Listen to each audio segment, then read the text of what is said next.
त्योहार का सीजन है और ऐसे में चांदी की खरीदारी खूब देखने को मिलती है। चांदी की कीमतें भी लगातार आसमान छू रही हैं। इसके बावजूद लोग सिल्वर खरीदने को तैयार हैं, लेकिन कई दुकानदारों के पास चांदी है ही नहीं।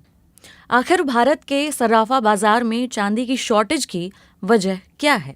All India jewellers and gold Smith federation AIGGF के नेशनल सेक्रेटरी बिमल मेहता बताते हैं कि मार्केट में अचानक से डिमांड आई है।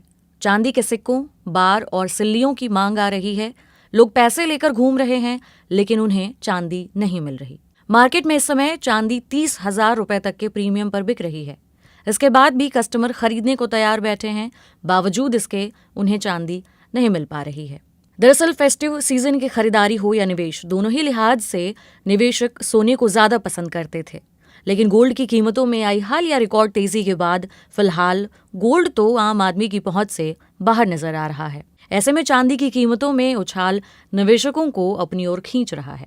साल 2025 के शुरुआती 9 महीनों में चांदी में 61% की तेजी आ चुकी है। बिजनेस स्टैंडर्ड की रिपोर्ट के मुताबिक जनवरी 2025 में 1 औंस चांदी का भाव $28.92 था, जो सितंबर के आखिर तक $46 पर पहुंच गया। कई जानकारों का मानना है कि सिल्वर की कीमतों में तेजी फिलहाल बनी रह सकती है।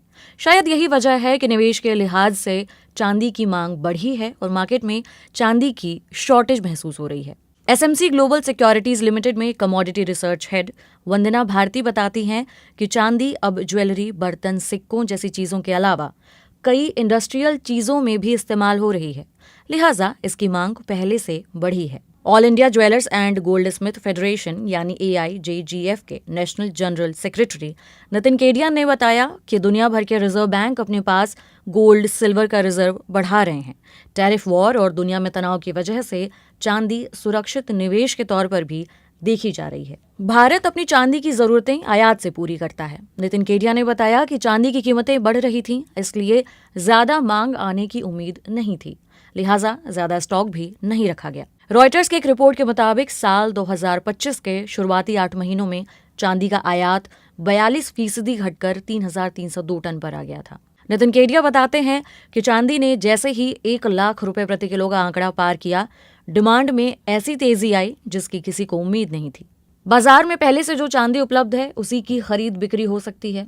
जबरदस्त मांग को देखते हुए लंदन बुलियन मार्केट एसोसिएशन यानी LBMA कारोबारियों से चांदी के ज्यादा दाम मांग रहा है। वंदना बताती हैं कि मौजूदा समय में तुरंत जो चांदी खरीदी जा रही है, जिसे ट्रेडिंग की भाषा में हाजिर बाजार कहते हैं, वहां चांदी रिकॉर्ड प्रीमियम पर बिक रही है। मगर वायदा बाजार यानी जो चांदी कुछ महीनों बाद खरीदी जाएगी, जिसमें भविष्य की कीमतों के अनुमान पर ट्रेडिंग होती है, उसमें चांदी की कीमतें कमजोर पड़ रही हैं। इससे ये संकेत मिलता है कि आने वाले समय में सप्लाई कुछ बढ़ने पर यह प्रीमियम कम होगा, लेकिन शायद मांग में तेजी